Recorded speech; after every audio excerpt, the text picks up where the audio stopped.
26 de outubro de 2020, São Petersburgo.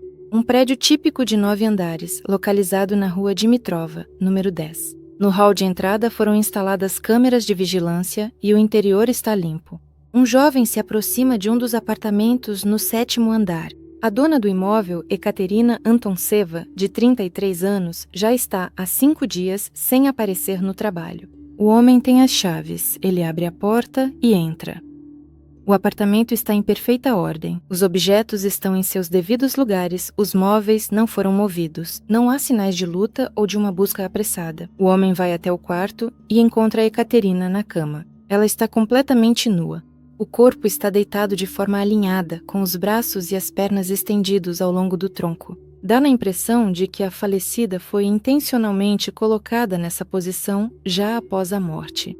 Os peritos criminais que chegaram ao local registram um detalhe crucial. Ekaterina está sem o dedo indicador da mão direita. O corte é limpo, feito com um objeto afiado. Não há respingos de sangue no quarto nem o pedaço do corpo que foi cortado. O criminoso não apenas cometeu o crime, ele levou consigo um fragmento de carne. Naquele momento, a investigação ainda não sabia que o dedo da vítima se tornaria uma ferramenta técnica para o criminoso. Para entender por que, em um bairro residencial comum de São Petersburgo, uma professora universitária foi assassinada, é necessário estudar a biografia de Ekaterina Antontseva. Ela cresceu na cidade de Lesnoy, na região de Sverdlovsk. Após se mudar para São Petersburgo, a jovem concentrou-se em atividades científicas e pedagógicas. Aos 33 anos, ela trabalhava em um instituto de tecnologia. Para os vizinhos do prédio de 9 andares de tijolos na rua Dimitrova, Ekaterina continuava sendo uma moradora quieta e discreta. Segundo suas observações, a mulher levava uma vida reservada, não fazia festas barulhentas e raramente recebia visitas. Os pais dela, que moravam em Lesnoy, praticamente não visitavam seu apartamento, limitando-se a manter contato à distância. Apesar disso, Ekaterina tinha um namorado que possuía as chaves do apartamento, mas aparecia lá raramente, motivo pelo qual os vizinhos não os consideravam uma família de verdade. Foi ele, aliás, quem mais tarde encontraria o local do crime e seria o primeiro a notar o desaparecimento dos notebooks de trabalho dela.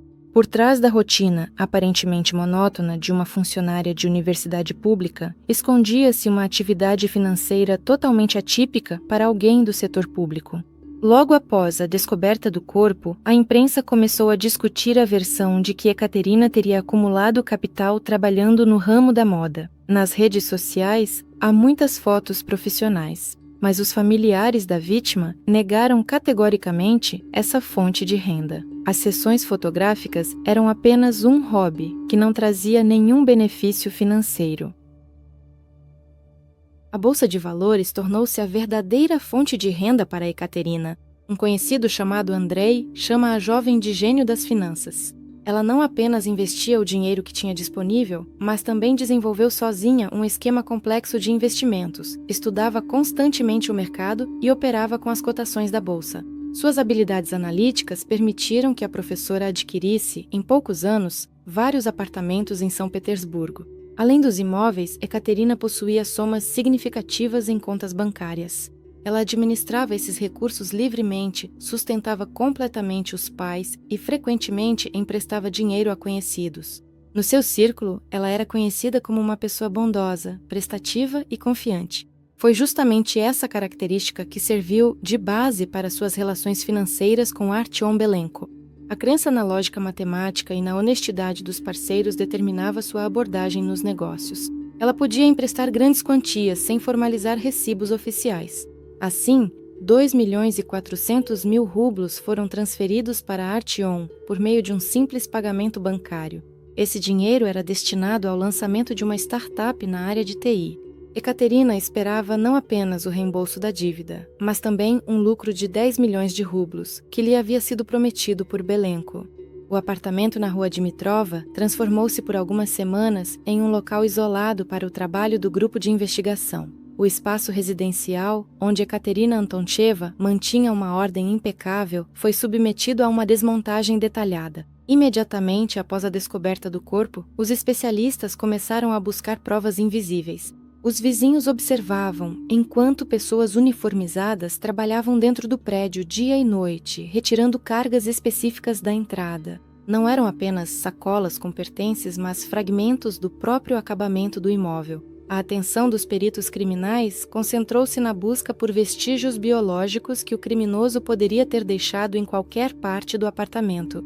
Durante a inspeção detalhada do local do crime, os peritos identificaram um detalhe assustador. O corpo de Ekaterina não estava apenas nu, mas havia sido cuidadosamente lavado e enrolado antes de ser colocado na cama. Na pele não foi encontrada sequer uma fibra de roupa, partículas estranhas ou poeira. Essa descoberta levou as autoridades a levantar a hipótese de um contexto íntimo no assassinato. Surgiu a suspeita de que o agressor poderia ser um maníaco que violentou a vítima e tentou destruir todas as evidências usando água. Os investigadores começaram a buscar provas de que o criminoso teria satisfeito seus desejos ao lado do corpo. Foi justamente para verificar essa hipótese que foi realizada uma busca minuciosa por vestígios biológicos em todas as superfícies, incluindo paredes e chão. Para encontrar partículas de DNA, os peritos começaram a agir de forma radical. Cortaram pedaços inteiros de papel de parede das paredes nos locais onde o criminoso poderia tê-los tocado com as mãos. Removeram o estofamento dos móveis macios e do banheiro recolheram fragmentos de azulejos e peças de louça sanitária. Os especialistas procuravam vestígios de líquidos nas junções e microfissuras, onde a água poderia ter escorrido durante a lavagem do corpo. Cada elemento do interior era enviado para análise laboratorial. Foi realizada uma série de complexos exames genéticos. Os especialistas tentavam identificar as menores partículas de epitélio estranho. Paralelamente, estava sendo preparada uma base para a perícia psiquiátrica, já que o comportamento ritualístico do assassino exigia uma avaliação profissional. Enquanto as amostras biológicas estavam nos laboratórios, o apartamento permanecia vazio e praticamente devastado pelas buscas. Os resultados das inspeções iniciais mostraram a completa ausência de vestígios de luta e de arrombamento da porta. Isso indicava que Ekaterina Antoncheva conhecia quem entrou na casa e não esperava um ataque. O apartamento, desprovido de pedaços de papel de parede e revestimento, guardava vestígios da presença de uma pessoa que agiu com extrema frieza. A investigação precisava descobrir quem do círculo da vítima tinha acesso aos seus dispositivos digitais que desapareceram da cena do crime junto com o dedo da proprietária. No período de 21 a 26 de outubro de 2020, enquanto o apartamento na rua Dimitrova permanecia trancado, a identidade digital de Ekaterina seguia vivendo sua própria vida. Colegas do Instituto Tecnológico e amigos próximos ainda não sabiam da tragédia, mas se depararam com uma estranha e assustadora situação. Ekaterina, que sempre atendia ligações de voz, de repente passou a se comunicar exclusivamente por mensagens de texto. Seus perfis nos aplicativos de mensagens estavam constantemente com o status online, mas todas as ligações eram imediatamente recusadas. Para criar essa ilusão de presença, foi utilizado justamente o dedo indicador roubado. Com a ajuda dele, o criminoso, ainda desconhecido naquele momento, burlava a proteção biométrica do smartphone, obtendo acesso aos arquivos pessoais e aos aplicativos bancários da falecida. A primeira operação suspeita no smartphone foi a transferência de dinheiro da conta de Antontseva para a conta de um de seus antigos conhecidos. 200 mil rublos foram enviados. Nesses mesmos 5 dias, o cartão bancário de Ekaterina foi usado para pagar contas em postos de gasolina e serviços em oficinas mecânicas. No entanto, a principal tarefa de quem estava com o telefone não era apenas o roubo de dinheiro, mas também a desinformação do círculo social. Começou um jogo frio e calculista nos mensageiros, cujo objetivo era adiar ao máximo o momento da abertura do apartamento. O colega da falecida, Boris, começou a receber mensagens dizendo que Ekaterina supostamente havia sido hospitalizada às pressas. O duplo textual de Antontseva afirmava que ela estava em estado grave e não podia falar.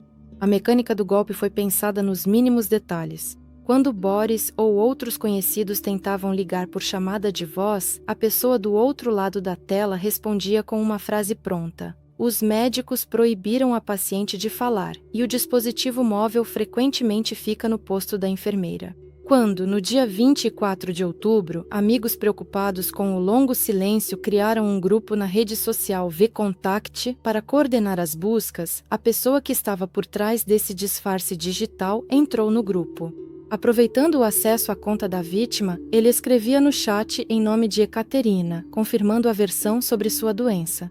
Essa simulação de vida continuou exatamente por 5 dias. O círculo de convivência da mulher acreditava que ela estava sob os cuidados de médicos. A máscara digital permitiu ao criminoso ganhar tempo e permanecer nas sombras até a manhã do dia 26 de outubro. Só quando o silêncio se tornou crítico e as histórias sobre a internação deixaram de parecer convincentes, a porta na rua Dimitrova foi aberta com uma chave reserva. Só então a investigação começou a entender. Durante todo esse tempo, os familiares não estavam se comunicando com Ekaterina, mas sim com seu assassino, cuja trilha técnica ainda precisava ser identificada. Após a descoberta do corpo em 26 de outubro de 2020 e o registro do desaparecimento dos equipamentos, a investigação entrou na fase de análise técnica. A principal tarefa dos especialistas passou a ser identificar quem, durante 5 dias, simulou a vida de Ekaterina. Enquanto os peritos criminais na Dimitrova continuavam a busca por vestígios biológicos, os especialistas técnicos analisavam os registros digitais. O primeiro avanço no caso foi o relatório do Serviço de Segurança Bancária. A análise das transações permitiu à investigação identificar o nome do destinatário da primeira transferência de dinheiro feita da conta da vítima logo após seu desaparecimento. O sobrenome do titular do cartão imediatamente se tornou o ponto de partida para o trabalho operacional. As informações obtidas permitiram aos investigadores restringir o círculo de suspeitos a uma pessoa específica, que fazia parte do círculo próximo de Antontseva. Os agentes começaram a analisar as gravações das câmeras de vigilância instaladas no hall do prédio número 10. Os arquivos do dia 21 de outubro confirmaram a presença desse homem no edifício. Ele entrou no prédio na segunda metade do dia e só saiu tarde da noite. Nas imagens, era possível ver que o suspeito estava confiante e não tentava esconder o rosto das câmeras, o que indicava sua convicção de impunidade. Paralelamente, os especialistas em cibersegurança concluíram a análise de geolocalização. Foi estabelecido que todas as conexões às redes sociais em nome de Ekaterina foram realizadas por meio de endereços IP vinculados a um endereço específico na cidade de Shlisselburg, região de Leningrado.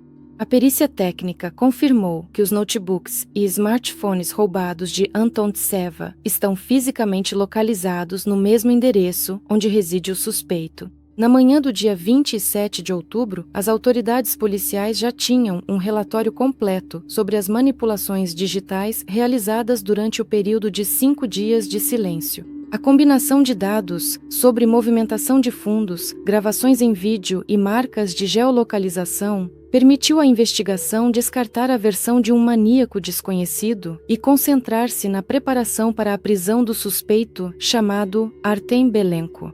Ficou evidente que o criminoso, possuindo habilidades profissionais na área de TI, deixava intencionalmente pistas falsas nas conversas, sem levar em conta que a própria arquitetura dos sistemas bancários e de rede preserva informações sobre o destinatário final e o local de acesso. Isso permitiu que a equipe de operações se dirigisse a Shlisselburg para realizar uma busca e efetuar a prisão. No momento da prisão, Artem Belenko tinha 37 anos. Ele se apresentava como um especialista em TI altamente qualificado, trabalhando como freelancer. Autodidata, Belenko dominou profundamente a programação e os métodos de proteção da informação, o que lhe permitia executar pedidos complexos de instalação de sistemas digitais de segurança. A investigação começou a reconstruir sua biografia, descobrindo nela episódios que indicavam uma inclinação para ações radicais.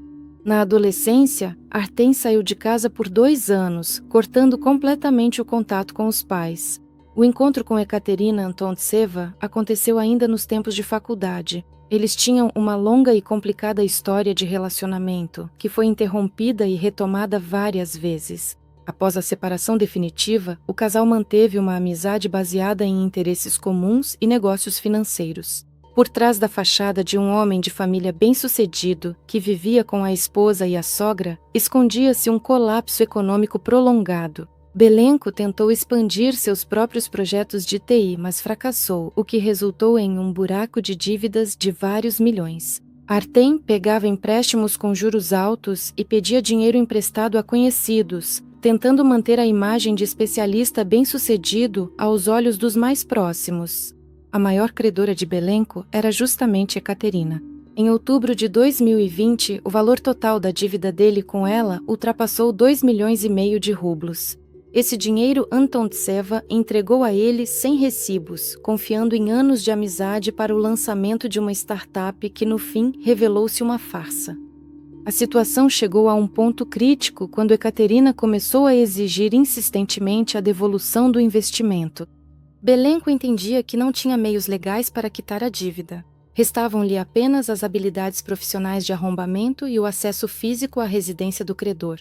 Os amigos descreviam Artem, nesse período, como uma pessoa em um estado de extremo isolamento. A esposa, Natália, relatou posteriormente que no último mês, antes da tragédia, ele praticamente não dormia, passando as noites no notebook. Para Belenco, o assassinato de Antontseva tornou-se uma forma não apenas de zerar as dívidas, mas também de tomar o controle dos ativos dela, usando seus conhecimentos para administrar suas contas de forma oculta. No dia 27 de outubro de 2020, uma equipe de operações entrou no apartamento de Belenco, em Schlisselburg. O suspeito não ofereceu resistência física, comportando-se de maneira deliberadamente calma. De acordo com os materiais da busca, Artyom praticamente começou a depor imediatamente, indicando os locais onde as provas estavam guardadas. A descoberta-chave, que chocou os agentes, foi um embrulho comum encontrado no guarda-roupa ao lado da cama de Belenco. Dentro havia um guardanapo de papel, no qual estava enrolado o dedo indicador de Ekaterina. O criminoso manteve esse fragmento do corpo em sua proximidade imediata e de sua esposa durante todos os 5 dias desde o momento do crime. O objeto biológico era necessário para que ele tivesse acesso constante ao smartphone roubado. Durante a busca, todos os dispositivos eletrônicos retirados do apartamento na Dimitrova foram apreendidos, ambos os notebooks, o tablet, o smartphone e o disco rígido externo. O casal Belenco explicou a presença desses itens pela necessidade de configurar urgentemente um software para um cliente. Os agentes também encontraram cartões bancários em nome da falecida e um molho de chaves de sua residência. Além disso, como provas materiais, foram apreendidos objetos que Belenco, segundo sua própria confissão, usou para manipular o corpo: luvas de borracha, uma tábua de cortar de madeira e uma faca de cozinha. A investigação estabeleceu que no dia 23 de outubro, 2 dias após o crime, Belenco retornou secretamente ao apartamento da vítima. Essa visita foi necessária para que ele pegasse o tablet, que era indispensável para acessar o armazenamento em nuvem e gerenciar todas as contas digitais da falecida. Artem forneceu voluntariamente as senhas de todos os dispositivos e mostrou o algoritmo de suas ações nos aplicativos bancários. Desde o momento da prisão, ele começou a descrever detalhadamente as etapas técnicas do crime. No entanto, sua versão sobre as causas do ocorrido tornou-se objeto de uma longa discussão. Enquanto a promotoria via em suas ações um plano frio para eliminar a dívida, o próprio Belenco passou a afirmar que o crime foi um acidente. Ele tentou apresentar os acontecimentos na rua Dimitrova como um surto emocional repentino, não relacionado ao desejo de lucro. Esses depoimentos se tornaram... A base de sua linha de defesa era direcionada à reclassificação do caso de crime doloso para ações cometidas em estado de forte emoção, o que era categoricamente inaceitável para a acusação. Durante os interrogatórios, Artem Belenco apresentou uma versão que divergia fortemente da base material do caso. Reconhecendo o fato de ter tirado a vida, ele negou o motivo de ganância. Segundo ele, na noite do encontro na Dimitrova, ele de repente se lembrou de um episódio de 2008, quando Ekaterina supostamente o traiu diante de seus olhos. O fato de que o casal já havia se separado há muito tempo e que Belenco havia se casado oficialmente não foi levado em consideração por ele. Ele insistia que o ataque foi resultado de um acesso de ciúmes por causa de acontecimentos de 10 anos atrás. O advogado de Belenco enfatizava a instabilidade mental de seu cliente, apontando seu choro constante durante as ações investigativas como sinal de arrependimento e ausência de um plano prévio. A defesa destacou que Belenco não escondeu o rosto das câmeras no prédio e chamou um táxi de sua própria casa, o que supostamente comprova a espontaneidade de suas ações. No entanto, a investigação interpretou esses fatos como uma demonstração de autoconfiança do especialista em TI, que contava com seu álibi digital. Especialistas apontaram a presença de luvas de borracha com ele e o uso frio de uma tábua de cortar, retirada da cozinha da vítima logo após sua morte. A cronologia das ações de Artem mostrava que, em vez de tentar prestar socorro ou se arrepender do que fez, ele metodicamente se ocupou em transferir dinheiro e tomar posse dos dispositivos eletrônicos. O conjunto dessas ações confirmava que Belenco agiu de acordo com um plano prévio de eliminação do credor. Uma perícia psiquiátrica complexa, que durou vários meses, declarou Belenco totalmente imputável. Os especialistas constataram que ele possuía certas particularidades psíquicas, mas confirmaram que, no momento do crime, ele tinha plena consciência do que estava acontecendo. Assim, a versão do ciúme repentino foi reconhecida pelo tribunal apenas como uma tentativa da defesa de atenuar a pena. Para os promotores, o aspecto financeiro continuava sendo o principal. A transferência de fundos e o roubo de equipamentos logo após a morte da proprietária tornaram-se provas irrefutáveis do motivo de ganância. Belenco continuava a se fazer de vítima das circunstâncias, enquanto os fatos apontavam para o cálculo frio de alguém que decidiu zerar suas dívidas da forma mais radical possível. O estado do corpo de Ekaterina Antontseva, no momento em que foi encontrado, tornou-se objeto de minucioso estudo por parte dos legistas. Belenco permaneceu no apartamento da Dimitrova por um longo tempo após cometer o crime. Segundo seu depoimento, ele levou a vítima para o banheiro, onde a despiu completamente e lavou seu corpo com água. Em seguida, ele secou o corpo, levou-o de volta para o quarto e o colocou na cama, posicionando os membros de forma estritamente simétrica. Essas manipulações foram interpretadas pela investigação como uma tentativa de realizar atos de caráter íntimo. Os resultados das perícias genéticas, que duraram vários meses, refutaram completamente a versão de violência de caráter íntimo.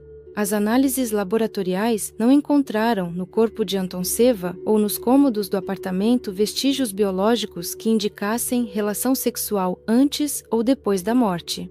A pureza biológica da pele da falecida confirmou outra teoria da promotoria. A lavagem do corpo não foi um ritual estranho, mas sim um procedimento frio de limpeza. Como constataram os peritos, Belenco, possuindo conhecimentos em criminalística, tentou eliminar quaisquer micropartículas, fiapos de sua roupa ou vestígios de suor e gordura que pudessem ter ficado no pescoço e nos ombros da vítima durante a luta. Ele tratou a ocultação das provas com precisão técnica, tentando zerar a cena do crime. A defesa de Belenco tentou apresentar suas ações no banheiro como uma manifestação de choque, alegando que ele supostamente não tinha consciência do que estava fazendo. No entanto, a acusação insistiu que o cuidado com que Artyom limpou o corpo e lhe deu uma aparência arrumada demonstra extrema concentração e o desejo de confundir a investigação. Os psiquiatras confirmaram que tais ações são características de uma personalidade com alto nível de autocontrole. O ritual no banheiro foi reconhecido pelo tribunal como parte de um plano para eliminar provas físicas. Assim, a tentativa de Belenco de lavar a culpa, no sentido literal da palavra, tornou-se para a investigação mais uma prova de sua sanidade e do caráter intencional de cada ato que cometeu. Para reconstruir a cronologia dos acontecimentos da noite de 21 de outubro, a investigação utilizou uma verificação minuto a minuto dos dados das câmeras e das ligações telefônicas. Por volta das 18 horas, Artem Belenco chegou de táxi à casa na rua Dimitrova. Ekaterina o deixou entrar no apartamento por vontade própria. O encontro começou sem conflitos. A dona da casa preparou chá e, durante várias horas, eles conversaram sobre negócios e a devolução da dívida. Durante a conversa, Belenco fingiu estar esperando um entregador que supostamente traria uma grande quantia em dinheiro para quitar parte da dívida. Mais tarde, Artem admitiu que não havia entregador algum. Essa história era necessária para ele justificar sua longa permanência na casa e esperar o momento oportuno para atacar. O ambiente no apartamento permaneceu calmo, até o momento em que Belenko sugeriu a Ekaterina fazer uma massagem. Quando a mulher estava sentada na cadeira, sem suspeitar de perigo, Artem começou a massagear seus ombros. Mais tarde, quando Antontseva saiu para o corredor, Belenko a seguiu e de repente usou força física, começando a apertar o pescoço da vítima com as mãos. De acordo com os autos do processo, Ekaterina praticamente não ofereceu resistência, conseguindo apenas perguntar: "Tioma, o que você está fazendo?", antes de perder a consciência. Belenko segurou seus braços até que ela parasse completamente de respirar. Logo depois disso, ele começou a executar o plano técnico. Ele sabia que, para acessar as contas dela, precisava de uma chave biológica que Ekaterina usava para desbloquear seu smartphone. Vestindo luvas de borracha, Artyom foi até a cozinha, pegou uma tábua de cortar de madeira e uma faca. Voltando ao corpo, ele separou o dedo indicador da mão direita da falecida. Depois, seguiu-se o processo de lavar o corpo no banheiro, que a investigação considerou uma tentativa de destruir micropartículas de DNA. Após concluir as manipulações, Belenko recolheu os bens roubados. O fragmento do corpo que foi cortado, ele enrolou em um guardanapo de papel e colocou no bolso da calça. Por volta das 10 da noite, Belenko deixou o apartamento, trancando a porta com a chave. Pegando uma carona, ele foi para Schlisselburg, onde já na manhã seguinte, usou o dedo de Antonova para acessar o sistema dela e começou uma simulação de 5 dias de sua vida diante de amigos e colegas. O julgamento do caso de Artem Belenko ocorreu em São Petersburgo. A principal disputa jurídica foi a qualificação das ações do réu. A acusação insistiu em homicídio associado a roubo. Belenko admitiu a culpa pela morte da mulher, mas negou o motivo financeiro. Na sentença, o artigo sobre roubo foi substituído por furto. O tribunal considerou que o desvio de bens ocorreu já após a morte de Antonova. O caráter mercenário do crime foi considerado comprovado. O juiz registrou que o objetivo de Belenko era se livrar de uma dívida de mais de 2 milhões de rublos e tomar os ativos. Em abril de 2022, o Tribunal Distrital de Frunzensky anunciou a decisão. Artyom foi condenado a 16 anos de prisão em uma colônia de regime fechado. Além disso, o tribunal obrigou o pagamento de 3 milhões de rublos de indenização aos pais de Ekaterina. A instância de apelação, em junho de 2022, manteve a decisão sem alterações. A sentença entrou em vigor, consolidando para Belenko o status de criminoso que cometeu assassinato utilizando um fragmento do corpo da vítima para roubo. Os pais da vítima estiveram presentes em todas as sessões. Para eles, a pena foi apenas uma medida parcial de justiça. No tribunal, Belenko continuou sustentando a versão de um acesso repentino de ciúmes. No entanto, a simulação da vida de Ekaterina na internet tornou-se, para a investigação, uma prova de que por trás das palavras do réu havia um cálculo frio. Belenko zerou suas dívidas à custa da vida de quem confiava nele. O apartamento na rua Dimitrova permanece vazio até hoje. À noite, as janelas não se iluminam. Segundo os vizinhos, depois do trabalho dos peritos, ninguém mais se mudou para lá. Os pais de Ekaterina recusaram completamente qualquer contato com a imprensa. A indenização cobrada foi paga, mas isso não trouxe consolo para a família. Artem Belenko continua cumprindo pena em uma colônia de regime fechado. Sua esposa Natália não interrompeu o contato com o marido, apesar do fato comprovado de que ele sustentava a família com o dinheiro roubado. Em Schlisselburg, essa história está sendo gradualmente esquecida. O caso na Dimitrova serviu como um lembrete da vulnerabilidade do ser humano no mundo das altas tecnologias.